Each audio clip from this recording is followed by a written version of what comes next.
After suffering an ankle injury in last week's loss to the Chargers, Titans QB Marcus Mariota is expected to play on Sunday against the Packers. But should you trust Mariota in your fantasy lineup? Adam Pellerin has your Week 10 fantasy outlook.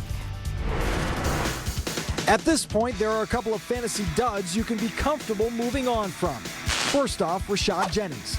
All season, he's gotten chances to solidify himself as an RB1, but has yet to answer the call. It's finally time to move on. Devontae Parker has become an afterthought in Miami's offense. In his last 6 games, Parker has only tallied 16 grabs. Not enough production to warrant a fantasy roster spot. Ryan Matthews has had his carries diminish since returning from injury, getting only 5 touches last week in favor of Darren Sproles. Replacing those guys isn't gonna be too tough, though. Look first at DeJuan Harris. The back filled in nicely last week for the injured Carlos Hyde, giving owners a quality option at running back.